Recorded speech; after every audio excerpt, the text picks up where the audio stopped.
네, 안녕하세요. 자유넷입니다.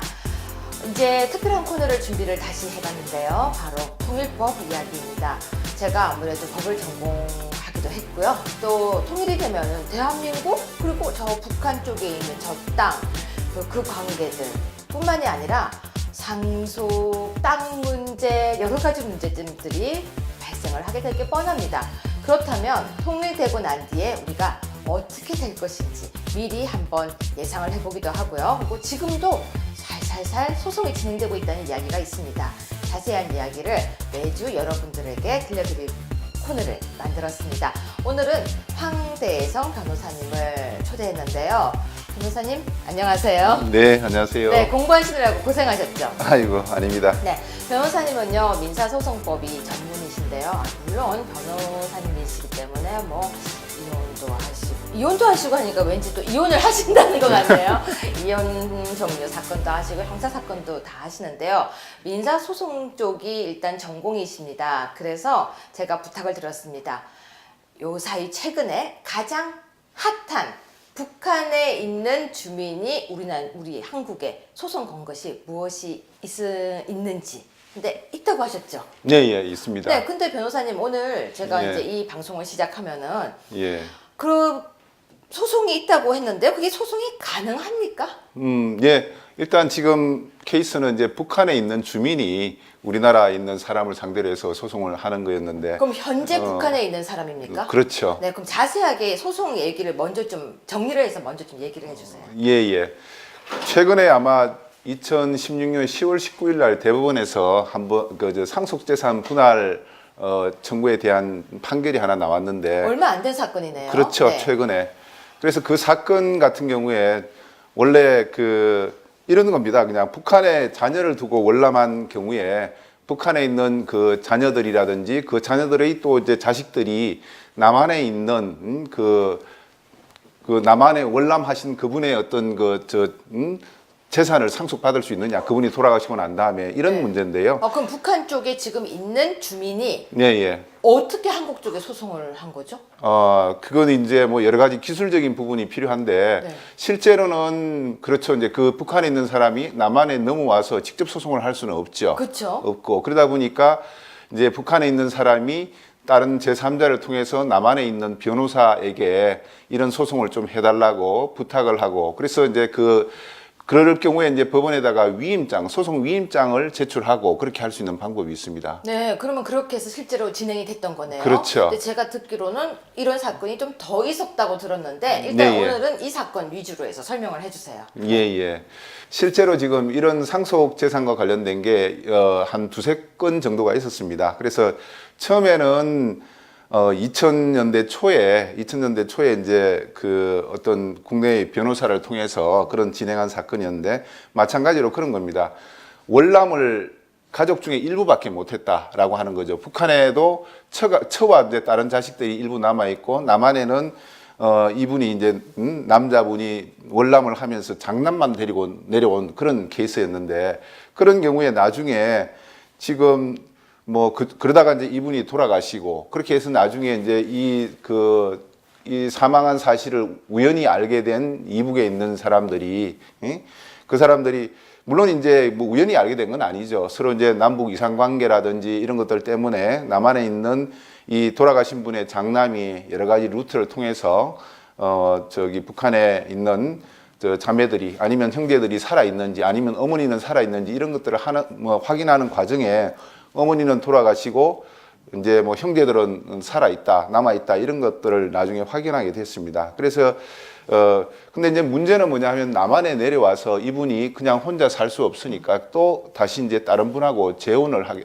되는 것이죠. 재혼을 하게 돼서 그 사이에도 이제 자녀들이 있습니다. 네. 그래서 이제 나중에 돌아가시게 되니까 남한에 있는 사람들하고 그 처만이 이제 상속을 다 받게 되는 거죠. 그러다 보니까 물론 이제 같이 데리고 온 장남도 배달은 원래 이제 이 돌아가신 분을 중심으로 하면 자식이지만은 다시 결혼한 다른 사람들하고의 관계에서는 이복 형제들이고, 그다음에 또 계모고 이런데, 그런 관계에서 이제 원래 이제 장남도 다른 형제들도 이북에 살아 있으면 그 사람들도 상속권이 있는 거 아니냐 이런 의미에서 그 이산 가족이라든지 이런 것들을 통해서 확인하고 난 다음에 그 사람들에게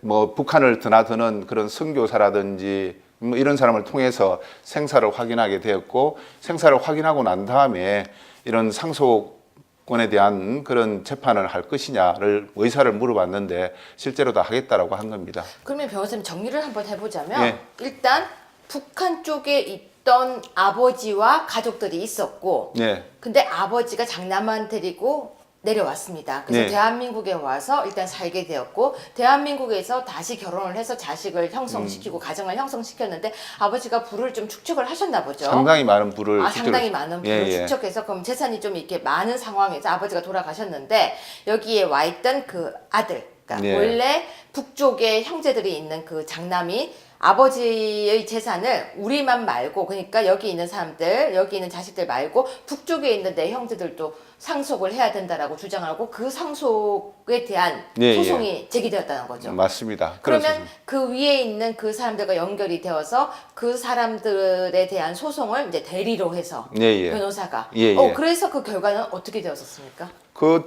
소송을 하려고 하면은 우선은 과연 이런 문제가 있겠죠. 과연 그 북한에 소송을 위임했다라고 하는 사람이 이 돌아가신 분들의 그 자식이 맞는지 그렇죠. 여부, 그것도 네. 확인을 해야 되고, 이러다 보니까 실제로 이제 친자관계 확인 소송이라든지 그게 먼저 선행이 돼야 되는 네네. 거죠. 그래서 친자관계 확인 소송을 위해서 어떻게 보면은 뭐 말로는 그렇다라고 합니다. 그 이 북한에 드나드는 선교사가 거기 많이 드나들다 보니까 북한의 어떤 그 보위부 그 보위부 관료를 알고 있어서 그 보위부 관료를 통해서 그 형제들 중에 한 사람을 접촉해 가지고 그런 의사를 타진하고, 그 남한에 있는 변호사가 위임장을 주면서 여기에 도장도 찍고 이런 걸 해오라 그러니까 네. 실제로 이제 자필로 하고, 그것만 하면은 보통 이제 지금 남한에 있는 다른 상속인들이 그 사람이 어떻게 지금 그렇죠. 돌아가신 분의 자식들이냐 이런 걸 뭐 또 의문을 제기하겠죠. 네. 그런 것 때문에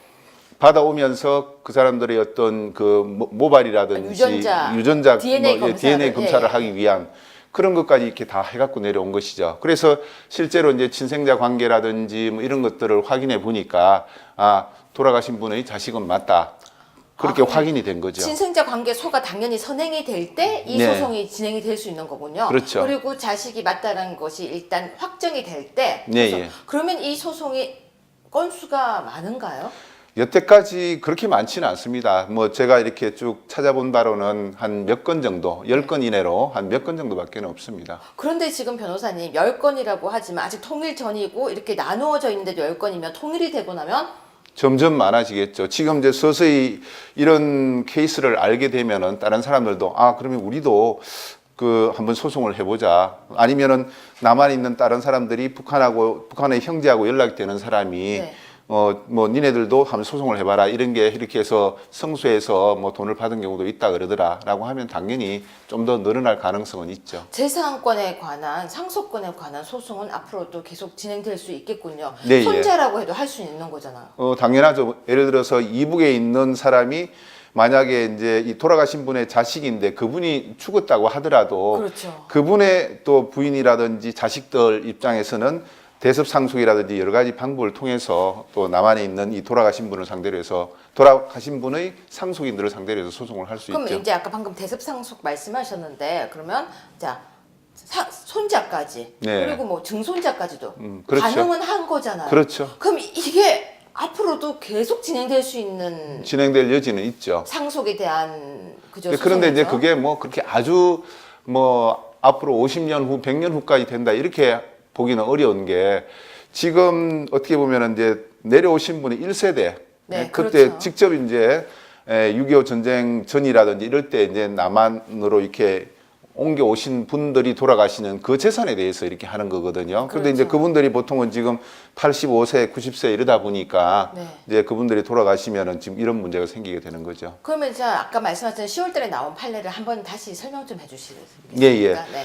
10월 달에 나온 판례는 어떤 거냐면은 이런 상속재산 회복 청구의 소송 같은 경우는 우리 그 민법에서 그 제척 기간이라고 하는 걸 두고 있습니다. 그게 뭐냐 하면은 이런 소송을 하려고 하면은 그 사실을 자기 상속 재산이 침해된 사실을 안 날로부터 3년, 그다음에 그런 사실이 있은 날로부터 10년 안에 해야 된다라고 하는 겁니다. 쉽게 얘기하면은 전에 이제 그 삼성가의 그 이맹희 씨가 그 동생인 이건희를 상대로 해서 몇 년 전에 이제 상속 회복 청구의 소를 한 적이 있죠. 물론 이제 거기서도 결국에는 여러 가지 쟁점들이 많고 다툼이 많았지만은 결국 그 10년이라고 하는 그 시효가 제척 기간이 지났다라고 해서 전부 다 치게 됐던 거거든요. 네, 참 그때도 말이 많았죠. 예, 예. 그래서 지금 이 건 같은 경우도 결국에는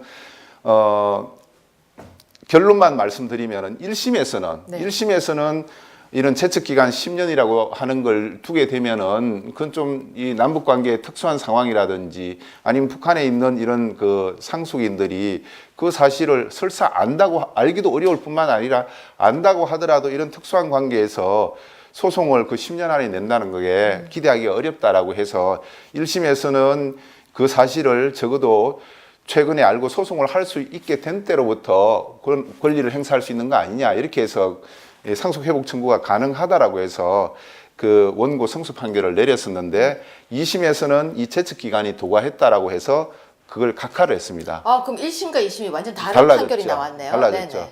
그리고 대법원에서도 결국에는 최종적으로 그 2심 판결을 지지해서 상고를 기각하면서 그 제척 기간 10년, 지금 10년의 그 제척 기간이 걸리기 때문에 전부 다 제척 기간의 도과로 소멸했다 권리가 이렇게 이제 판단을 했고 거기에 대부분 그 판결의 나중에 지금 이 북한 사람들이 만약 소송하는 경우에 구제를 하려고 하면은 특별법을 만들어서 그런 부분에 관한 규정을 둬야 된다 이렇게 지금 판결을 했습니다. 물론 이제 2012년에 남북 주민 사이의 가족 관계와 상속 등에 관한 특례법이라고 하는 게 만들어졌습니다. 그렇죠. 제가 기억하기로도 그런 법이 있었거든요. 근데 그 법이 적용하고 상관이 없나요? 예. 여기에서도 그 지금처럼 그런 제척 기관에 관한 규정에 대해서는 아무런 언급이 없는 겁니다. 아무런 언급이 없다 보니까 그 해석을 두고 지금 대법원 판결도 보면은 다수 의견은 지금처럼 그렇게 제척 기간이 지났기 때문에 권리가 다 소멸됐다 이렇게 얘기를 했지만은 한 5분 정도의 그 대법관 분들은 반대 의견을 내서 이런 경우에도 인정을 해줘야 된다. 왜냐하면은 여기 아무런 규정이 없다라고 하면은 결국 그거는 이런 제척 기간이 없다라고 봐서 특수한 상황이니까 그 안때로부터 한 3년 안에는 권리를 행사할 수 있는 걸로 봐서 이 사람들을 구제해 줘야 된다. 이런 의견을 냈습니다. 그래서 그래서 결국에는 나중에 지금 남북 주민 특례법이라고 얘기를 하는데 이 남북 주민 특례법이 나중에 어떤 식으로 그렇게 개정이 돼야 이 사람들이 구제를 받을 수 있지 않을까 싶어요. 변호사님 보실 때는 어떠세요? 지금 이게 구제되는 게 맞다라고 생각하십니까? 아니면 이제 우리가 남북이라는 특수 관계 때문에 그냥 그거는 구제가 아니고 구제를 할 필요가 없다라고 보십니까? 제가 볼 때는 저도 이게 이제 대법원 판결 한 수십 페이지 정도 되는 건데 한번 쭉 다 읽어봤는데 결국은 오히려 그 반대 의견이 더 설득력이 있지 않나 그렇게 해서 그 사람들을 구제해 주는 게 맞지 않나 이런 생각은 듭니다. 구제 그렇다면 이제 지금 방금 말씀하셨던 저 법이 좀 개정이 필요하겠네요. 예, 그렇죠. 근데 만약 그렇게 이제 구제를 하려고 하면 우리가 이제 대한민국에 살고 있는 사람들 입장에서는 좀 불합리하다고 생각하지 않을까요? 그런 부분도 있지만은 이런 측면도 있는 거죠. 이 사람들이 어떤 아무런 권리가 없는데 그냥 그 상속 재산을 받아간다 이런 거라기보다는 원래 자기가 받을 수 있는 상속권, 몫을 그렇고 예를 들어서 그걸 만약 권리를 행사한다고 하더라도 국민의 세금이라든지 다른 사람으로부터 뺏어가는 게 아니라 원래 그 이제 공동 상속인들 로부터 내 상속분을 내놔라고 해서 받아가는 거니까 어떻게 보면은 그런 문제는 좀 적지 않나 생각이 듭니다. 대한민국에 있는 지금의 상속자들은 상속권을 가진 사람들은 좀 억울하다고 할 수 있겠지만 그게 어떻게 보면은 남의 것이 아니라 정당한 본인의 것이니까 아무래도 법 개정이 필요하다고 생각하시는군요. 그렇죠. 왜냐하면 어떻게 보면 돌아가신 분을 기준으로 하면은 그 아버지의 똑같은 자식들입니다. 자식들인데 어떻게 보면은 뭐 북한에서 넘어오지 못했다는 그런 사정만으로 그 사람들한테 권리를 인정 안 해야 된다는 거는 좀 부당한 측면이 있는 거죠. 근데 참 변호사님에 비하니까 저는 또 좀 냉정해지는 거예요. 저는 오히려 굉장히 그렇게 거리도 멀었었고 또 이 아버지가 살아가시는 동안에 북쪽에 있는 자식들은 아버지에 대해서 우리가 아니 하고 싶고 하고 싶지 않고를 떠나서 부양도 하지 않았었고 또 아버지와 함께 생활도 안 했었고 또 재산을 기여하는데도 어떤 것도 없다가 자식이란 이유만으로 그러니까 갑자기 나타나서 공동상속을 주장하는 것이 비율상으로 똑같이 1대1대1이라면 제가 볼 때는 그것도 과하다는 생각이 또 조금 들더라고요. 아, 그래서 그런 부분 때문에 이 지금 남북 네. 주민특례법 여기에서는 남한에서 실제로 이제 모시고 이런 사람들에 대해서는 기여분을 좀 인정을 해서 네. 그런 부분 때문에 더 이렇게 인정해 주도록 그렇게 또 보완하고 있습니다. 네, 법에서. 그렇지만 그 기여분은 또 참 논란이 많을 것 같다는 그를- 이게 사람들이 돈 앞에서는 또 약간의 욕심이 더 생기는데 그렇지 않을까 생각이 들었고요. 네. 그렇다면 앞으로도 이 소송은 이런 종류의 소송들은 더 생길 가능성도 있는 거네요. 그렇죠. 상당히 뭐 아직까지는 그렇게 남북 분단이 되고 나서 벌써 한 65년이 지났지만은 뭐 아직까지 뭐 남한에서 특히 이제 북한 분들이 내려와서 악착같이 재산을 모으고 이러다 보니까 재산이 형성한 분들이 꽤 많잖아요, 네. 그죠? 그러다 보니까 이제 그 재산에 대해서 이렇게 할 여지는 많고 제가 이제 몇 사례들을 보면은 이렇게 돌아가시는 분 입장에서는 물론 남한에 와서 새로 가정을 형성하고 그 자식들에 대한 애착도 많지만은 북한에 내가 같이 못 데리고 내려온 뭐 처라든지 자식들에 대한 그런 애틋함 때문에 내 재산의 절반은 북한에 있는 자식들한테 줬으면 좋겠다 이렇게 이제 얘기하시는 분들도 있습니다. 물론 이제 유언을 따로 못 남겨서 이게 우리 민법에 따른 적법한 유언을 못 남겨서 이제 그런 효력은 없지만은 본인의 유지는 또 그런 측면도 근데 있습니다. 갑자기 말씀 듣다 보니까 갑자기요? 네. 그러면 아내 부분, 배우자 부분이 어떻게 됩니까? 남쪽에도 아내가 있었는데 북한 쪽에도 배우자가 있는 경우에 그렇죠. 공동 배우자가 됩니까? 그럼 이게 이 부분이 어떻게 처리가 되죠? 그렇죠. 이제 그 부분과 관련해서도 이제 어떻게 보면은 북한에서 먼저 결혼을 했다가 뭐 그 처를 못 데리고 내려오다 보니까 남한에 와서 또 결혼을 했지 않습니까? 우리나라 민법은 이렇게 중혼을 금지하고 있습니다. 그러니까요. 한 번 결혼을 한 사람은 다시는 이제 두 번째 결혼한 걸 중혼이라고 하는데 그 중혼은 유효하지 않고 이제 취소를 할 수 있는 그런 네. 겁니다. 그래서 이제 그런 것과 관련해서 이 소송 대리를 맡았던 종전의 어떤 변호사가 그때는 이제 남한에 계신 분이 돌아가시기도 전이었는데 네. 그 이혼 소송도 같이 이혼 소송이 혼인 무효 소송이요? 중혼 중혼에 취소, 대한 취소? 중혼 취소 소송도 냈습니다. 내서 어떻게 냈는데 결론은 물론 지금 거기에 남북 주민 특례법에도 네. 나와 있습니다만은 결론은 그런 경우에 그 중혼을 취소하라고 하는 것은 권리 남용이다. 그 당연한 거죠. 저 옆에서 그렇죠. 화가 날 뻔했습니다 지금. 네. 예, 예. 아니 그 말도 안 되는 지금. 이제 거기에서도 전제는 그 중혼은 맞지만은 그 중혼인 걸 전제로 해서 여태까지 남한에서 같이 산 사람에 대한 그 혼인을 취소하라고 하는 것은 말이 안 된다. 권리 남용이다. 근데 그렇게 어쩌라고요? 그 다음에는 그 재산 상속이요. 맞습니다. 그래서 이제 재산 상속 같은 경우는 남한에 있는 분이 돌아가시면은 네. 어떻게 보면은 북한에 있는 사람도 배우자이기 때문에 네. 같이 권리가 인정이 된다라고 해서 뭐 어떤 사례를 보면은 그래서 2분의 1씩 이렇게 부인의 상속분 중에서 2분의 1씩 나눠서 해야 되는 거 아니냐 그런 판단을 한 부분도 있습니다. 이게 쉽지 않을 것 같아요. 그렇죠. 이게 아주 복잡해질 것 같고요. 변호사님 지금 이제 앞으로도 궁금한 게 굉장히 많아요. 어떤 거냐면요. 일단 이 법에 대해서 설명을 해야 될 것 같고요. 제가 살펴보니 통일을 대비하는 법들이 남북한 관계 법들이 지금 많이 만들어져 나오고 있는데 소개가 안 된 게 많고요. 예. 또 하나는 방금처럼 상속 부분 말고 저는 토지 부분에 대한 것도 궁금할 것 같아요. 토지 부분이라고 하면 어떤 부분 말입니까? 남쪽에 땅을 갖고 있었는데 어떻게 북한 쪽으로 가게 되어서 북한에 살게 되는 사람들이 있을 수 있잖아요. 그렇죠. 강제로 어떻게 이주가 되어서 예. 그 사람들이 혹시 토지에 대한 문서를 갖고 있다면 그렇다라고 하면 이제 그 부분에 대해서 또 이제 소송을 제기할 여지도 있고 이런데 물론 이제 그런 부분도 나중에 소송 사례를 찾아보고 네. 또 한번 소개해 그래서 드리도록 그렇게 하고 생각해보니까요. 있습니다. 예. 대한민국의 부인 한 명, 북한의 부인 한 명 있는 것도 당황스럽지만 나는 여기서 집을 짓고 살고 있는 대한민국 사람에게 통일이 딱 되고 난 뒤에 자 문서 여기 있어요. 이러면 어떻게 돼요? 그렇죠. 그런 문제가 있죠. 네, 그런 문제까지 우리가 통일 이야기를 하지만 문제가 굉장히 많은 것 그런 같습니다. 부분도 있고 또 이제 뭐 북한에 내가 토지를 많이 소유하고 있다가 그 땅 문서는 그래도 갖고서 이렇게 내려왔던 사람 입장에서 북한의 내 땅에 대한 권리를 그것도 행사할 있네요. 것이냐 또 이런 문제도 있죠. 그리고 또 생각해 보니까 이런 문제도 발생할 수 있습니다. 통일이 딱 되고 나면요. 정말 통일이 되고 나면 우리가 지금 살고 있는 우리 거는 우리가 소유권을 주장할 수 있을까라는 의문도 생겨요. 네.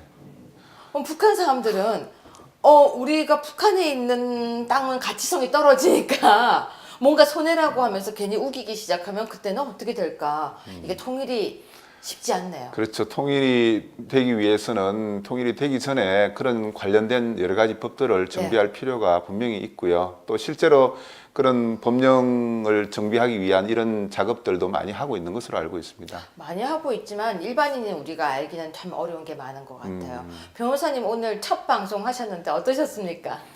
첫 방송 나름대로 이렇게 준비는 했는데 뭐 좀 이렇게 정확하게 좀 하려고 하다 보니까 많이 떨리고 해서 네. 좀 어려운 점도 다음 많았습니다. 시간부터는 좀 더 편안하게 예. 우리가 다 궁금해하는 것들이 내용이 많거든요. 예. 그리고 국민들이 생각할 때는 통일되고 나면 그래서 어쩌라고, 그래서 우리는 어떻게 해야지, 또 북한에 있는 어쩌면 북한에서 우리 방송을 보고 소송을 변호사님한테 하자고 할 수도 있어요. 예. 네, 그러면 받아주실 겁니까? 생각해 봐야죠. 네, 그래서요. 예. 정말 갈 길은 멀지만은 계속 이렇게 힘드셔도 준비를 좀 부탁드리겠습니다. 예, 예. 네, 저는 독일에서 있을 때 당황스러웠던 게요. 북한에 형법이 있다는 거였습니다. 제가 무식해 보인다고요? 저는 정말로 북한에는 법이 없는 줄 알았었어요. 너무나 무법천지니까요. 근데 두 번째 놀랐던 건요. 법이 있는데도 법대로 안 한다는 거였습니다. 여러분 어떤 게 더 좋으세요? 법이 없고 마음대로 하는 게 좋으세요? 있는데 마음대로 하는 게 좋으세요? 북한과 관계. 북한은 나라가 아니라고 우리는 이야기를 하고 있지만 이렇게 소송도 들어옵니다. 이제 매주 이렇게 차근차근 한번 살펴보겠습니다. 많은 시청 부탁드리겠습니다. 변호사님 오늘 나와주셔서 너무 감사합니다. 네, 예, 감사합니다. 오늘 고맙습니다. 네, 고맙습니다.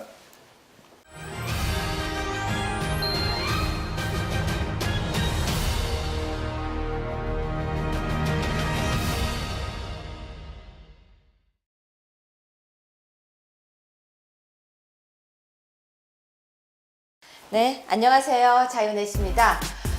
이제 특별한 코너를 준비를 다시 해봤는데요. 바로 통일법 이야기입니다.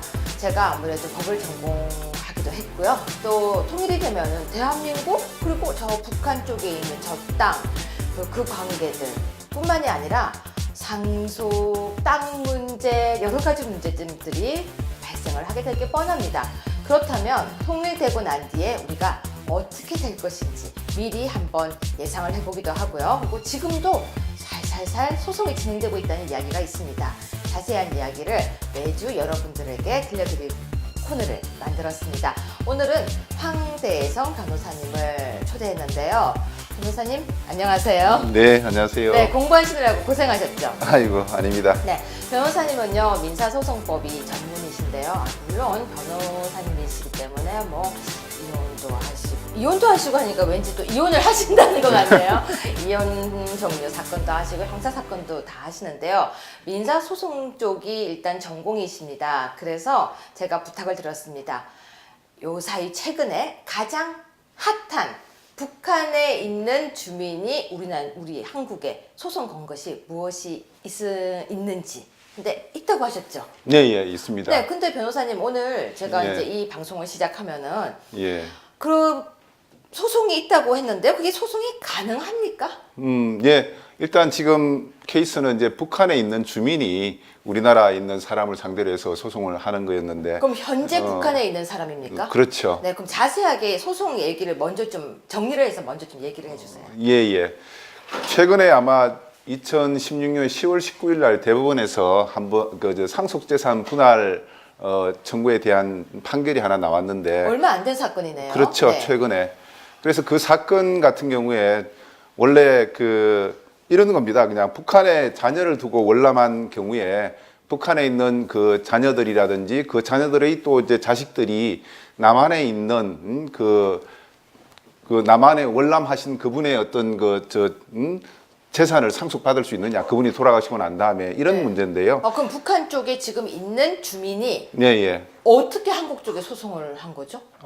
그건 이제 뭐 여러 가지 기술적인 부분이 필요한데 네. 실제로는 그렇죠. 이제 그 북한에 있는 사람이 남한에 넘어와서 직접 소송을 할 수는 없죠. 그렇죠. 없고 그러다 보니까 이제 북한에 있는 사람이 다른 제3자를 통해서 남한에 있는 변호사에게 이런 소송을 좀 해달라고 부탁을 하고 그래서 이제 그럴 경우에 이제 법원에다가 위임장, 소송 위임장을 제출하고 그렇게 할 수 있는 방법이 있습니다. 네, 그러면 그렇게 해서 실제로 진행이 됐던 거네요. 그렇죠. 근데 제가 듣기로는 이런 사건이 좀 더 있었다고 들었는데 일단 네, 예. 오늘은 이 사건 위주로 해서 설명을 해주세요. 예, 예.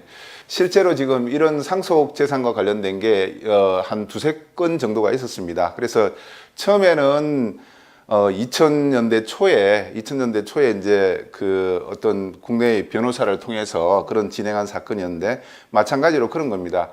월남을 가족 중에 일부밖에 못했다라고 하는 거죠. 북한에도 처와 이제 다른 자식들이 일부 남아 있고 남한에는 이분이 이제 남자분이로부터 내 상속분을 내놔라고 해서 받아가는 거니까 뭐 어떻게 보면은 그런 문제는 좀 적지 않나 생각이 듭니다. 대한민국에 있는 뭐 지금의 상속자들은 상속권을 가진 사람들은 좀 억울하다고 할 수 있겠지만 그게 어떻게 보면은 남의 것이 아니라 정당한 본인의 것이니까 아무래도 법 개정이 필요하다고 생각하시는군요. 그렇죠. 왜냐하면 어떻게 보면 돌아가신 분을 기준으로 하면은 그 아버지의 똑같은 자식들입니다. 네. 자식들인데 어떻게 보면은 뭐 북한에서 넘어오지 못했다는 그런 사정만으로 그 사람들한테 권리를 인정 안 해야 된다는 거는 좀 부당한 측면이 있는 거죠. 근데 참 변호사님에 비하니까 저는 또 좀 냉정해지는 거예요. 저는 오히려 굉장히 그렇게 거리도 멀었었고 또 이 아버지가 살아가시는 동안에 북쪽에 있는 자식들은 아버지에 대해서 우리가 아니 하고 싶고 하고 싶지 않고를 떠나서 부양도 하지 않았었고 또 아버지와 함께 생활도 안 했었고 또 재산을 기여하는데도 어떤 것도 없다가 자식이란 이유만으로 그러니까 갑자기 나타나서 공동상속을 주장하는 것이 비율상으로 똑같이 1대1대1이라면 제가 볼 때는 그것도 과하다는 생각이 또 조금 들더라고요. 그래서 그런 부분 때문에 이 지금 남북 네. 주민특례법 여기에서는 남한에서 실제로 이제 모시고 이런 사람들에 대해서는 기여분을 좀 인정을 해서 네. 그런 부분 때문에 더 이렇게 인정해 주도록 그렇게 또 보완하고 있습니다. 네, 법에서. 그렇지만 그 기여분은 또 참 논란이 많을 것 같다는 그를- 이게 사람들이 돈 앞에서는 또 약간의 욕심이 더 생기는데 그렇지 않을까 생각이 들었고요. 네. 그렇다면 앞으로도 이 소송은 이런 종류의 소송들은 더 생길 가능성도 있는 거네요. 그렇죠. 상당히 뭐 아직까지는 그렇게 남북 분단이 되고 나서 벌써 한 65년이 지났지만은 뭐 아직까지 뭐 남한에서 특히 이제 북한 분들이 내려와서 악착같이 재산을 모으고 이러다 보니까 재산이 형성한 분들이 꽤 많잖아요, 네. 그죠? 그러다 보니까 이제 그 재산에 대해서 이렇게 할 여지는 많고 제가 이제 몇 사례들을 보면은 이렇게 돌아가시는 분 입장에서는 물론 남한에 와서 새로 가정을 형성하고 그 자식들에 대한 애착도 많지만은 북한에 내가 같이 못 데리고 내려온 뭐 처라든지 자식들에 대한 그런 애틋함 때문에 내 재산의 절반은 북한에 있는 자식들한테 줬으면 좋겠다 이렇게 이제 얘기하시는 분들도 있습니다. 물론 이제 유언을 따로 못 남겨서 이게 우리 민법에 따른 척법한 유언을 못 남겨서 이제 그런 효력은 없지만은 본인의 유지는 또 그런 측면도 근데 있습니다. 갑자기 말씀 듣다 보니까 갑자기요? 네. 그러면 아내 부분, 배우자 부분이 어떻게 됩니까? 남쪽에도 아내가 있었는데 북한 쪽에도 배우자가 있는 경우에 그렇죠. 공동 배우자가 됩니까? 그럼 이 부분이 어떻게 처리가 되죠? 그렇죠. 이제 그 부분과 관련해서도 이제 어떻게 보면은 북한에서 먼저 결혼을 했다가 뭐 그 처를 못 데리고 내려오다 보니까 남한에 와서 또 결혼을 했지 않습니까? 우리나라 민법은 이렇게 중혼을 금지하고 있습니다. 그러니까요. 한번 결혼을 한 사람은 다시는 이제 두 번째 결혼한 걸 중혼이라고 하는데 그 중혼은 유효하지 않고 이제 취소를 할 수 있는 그런 네. 겁니다. 그래서 이제 그런 것과 관련해서 이 소송 대리를 맡았던 종전의 어떤 변호사가 그때는 이제 남한에 계신 분이 돌아가시기도 전이었는데 네. 그 이혼 소송도 같이 이혼 소송이 혼인 무효 소송이요? 중혼 중혼에 취소, 대한 취소. 중혼 취소 소송도 냈습니다. 내서 어떻게- 냈는데 결론은 물론 지금 거기에 남북 주민 특례법에도 네. 나와 있습니다만은 결론은 그런 경우에 그 중혼을 취소하라고 하는 것은 권리 남용이다.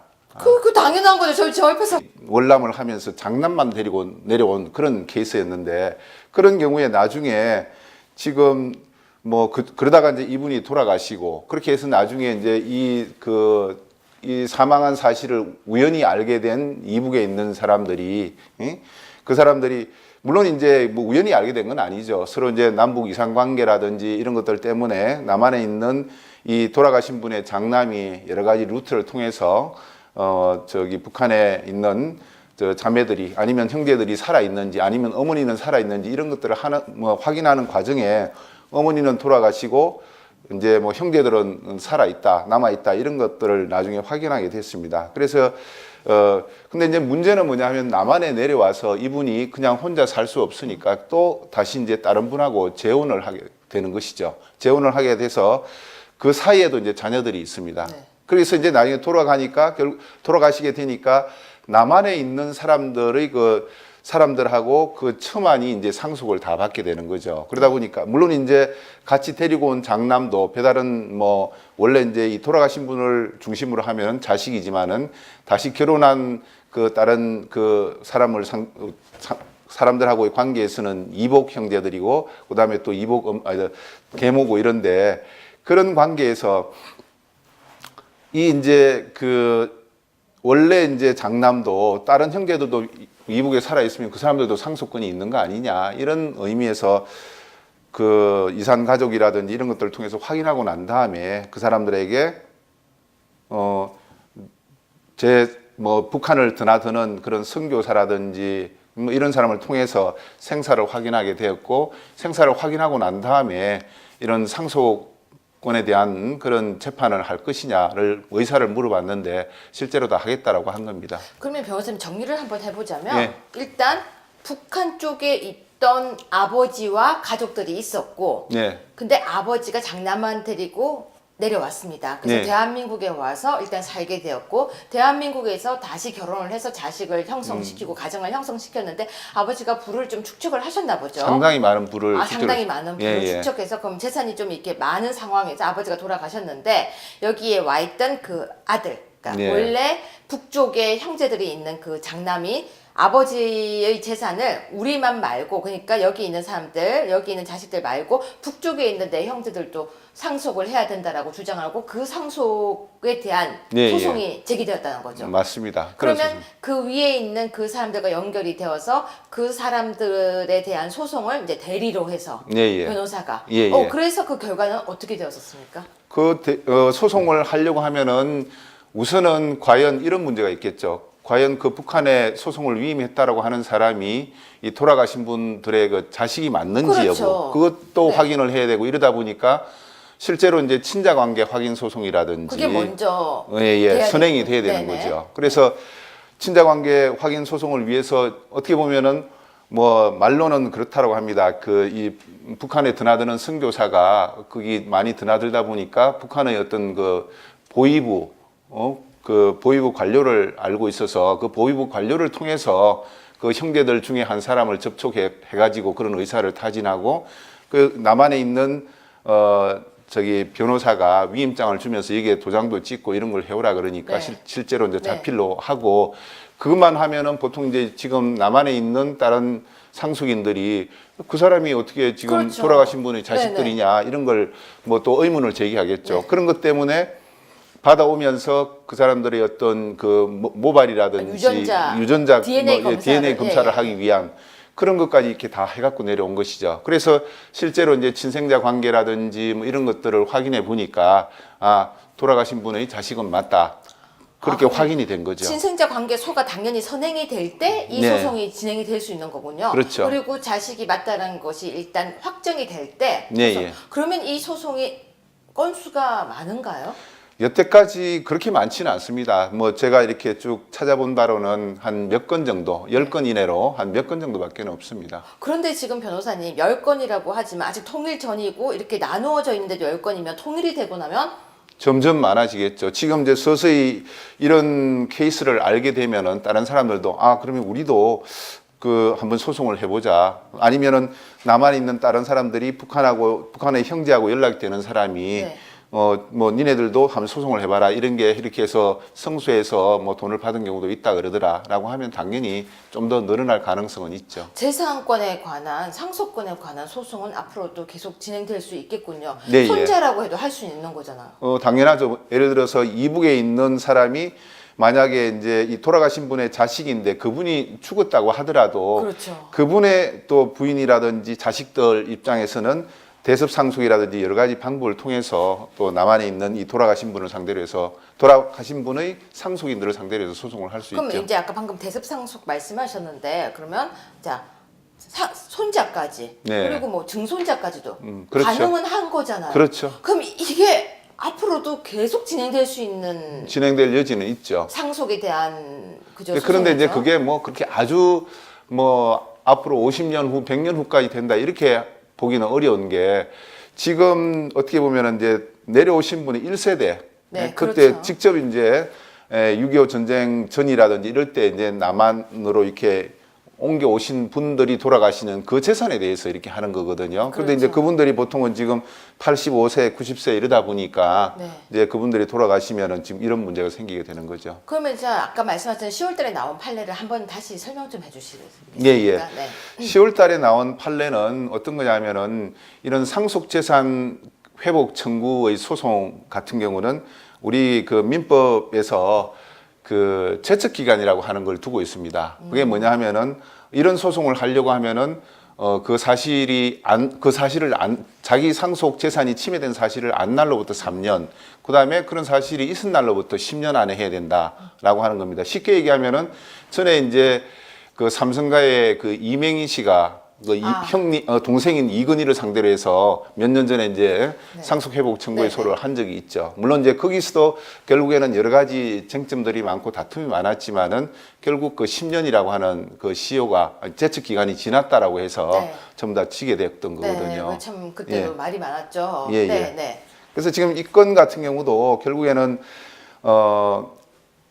결론만 말씀드리면은 1심에서는 네. 1심에서는 이런 제척 기간 10년이라고 하는 걸 두게 되면은 그건 좀 이 남북 관계의 특수한 상황이라든지 아니면 북한에 있는 이런 그 상속인들이 그 사실을 설사 알기도 어려울 뿐만 아니라 안다고 하더라도 이런 특수한 관계에서 소송을 그 10년 안에 낸다는 거에 기대하기가 어렵다라고 해서 1심에서는 그 사실을 적어도 최근에 알고 소송을 할 수 있게 된 때로부터 그런 권리를 행사할 수 있는 거 아니냐 이렇게 해서 상속 회복 청구가 가능하다라고 해서 그 원고 승소 판결을 내렸었는데 2심에서는 이 제척 기간이 도과했다라고 해서 그걸 각하를 했습니다. 그럼 1심과 2심이 완전 다른 달라졌죠. 판결이 나왔네요. 달라졌죠. 네네. 그리고 대법원에서도 결국에는 최종적으로 그 2심 판결을 지지해서 상고를 기각하면서 그 제척 기간 10년, 지금 10년의 그 제척 기간이 걸리기 때문에 전부 다 제척 기간의 도과로 소멸했다 권리가 이렇게 이제 판단을 했고 거기에 대부분 그 판결에 나중에 지금 이 북한 사람들이 만약 소송하는 경우에 구제를 하려고 하면은 특별법을 만들어서 그런 부분에 관한 규정을 둬야 된다 이렇게 지금 네. 판결을 했습니다. 물론 이제 2012년에 남북 주민 사이의 가족 관계와 상속 등에 관한 특례법이라고 하는 게 만들어졌습니다. 그렇죠. 제가 네. 기억하기로도 그런 법이 있었거든요. 근데 예. 그 법에 적용하고 상관이 없나요? 예, 여기에서도 그 지금처럼 그런 제척 기관에 관한 규정에 대해서는 아무런 언급이 없는 겁니다. 아무런 언급이 없다 보니까 그 해석을 두고 지금 대법원 판결도 보면은 다수 의견은 지금처럼 그렇게 제척 기간이 지났기 때문에 권리가 다 소멸됐다 이렇게 얘기를 했지만은 한 5분 정도의 그 대법관 분들은 반대 의견을 내서 이런 경우에도 인정을 해줘야 된다. 왜냐하면은 여기 아무런 규정이 없다라고 하면은 결국 그거는 이런 제척 기간이 없다라고 봐서 특수한 상황이니까 그 안때로부터 한 3년 안에는 권리를 행사할 수 있는 걸로 봐서 이 사람들을 구제해 줘야 된다. 이런 의견을 냈습니다. 그래서 그래서 결국에는 나중에 이 지금 남북 이 뭐 주민 특례법이라고 얘기를 하는데 이 남북 주민 특례법 나중에 어떤 식으로 그렇게 개정이 돼야 이 사람들이 구제를 받을 수 있지 않을까 근데 싶습니다. 변호사님 보실 네. 때는 어떠세요? 지금 이게 구제되는 게 맞다라고 생각하십니까? 아니면 이제 우리가 남북이라는 특수 관계 때문에 그냥 그거는 구제가 아니고 구제를 할 필요가 없다라고 보십니까? 제가 볼 때는 저도 이게 이제 대법원 판결 한 수십 페이지 정도 되는 건데 한번 쭉 다 읽어봤는데 결국은 오히려 뭐 그 반대 의견이 더 설득력이 있지 않나. 네. 그렇게 해서 그 사람들을 구제해 주는 게 맞지 않나 이런 생각은 듭니다. 구제 그렇다면 이제 네. 지금 방금 말씀하셨던 저 법이 좀 개정이 필요하겠네요. 예, 그렇죠. 근데 만약 그렇게 이제 구제를 하려고 하면 우리가 이제 대한민국에 살고 있는 사람들 입장에서는 좀 불합리하다고 생각하지 않을까요? 뭐 그런 부분도 있지만은 이런 측면도 있는 거죠. 이 사람들이 어떤 뭐 아무런 권리가 없는데 그냥 그 상속 재산을 받아간다 이런 거라기보다는 원래 자기가 받을 수 있는 몫인데. 상속권, 몫을 그렇고 예를 들어서 그걸 뭐 만약 권리를 행사한다고 하더라도 뭐 국민의 세금이라든지 다른 사람으로부터 뺏어가는 게 아니라 원래 그 이제 공동 상속인들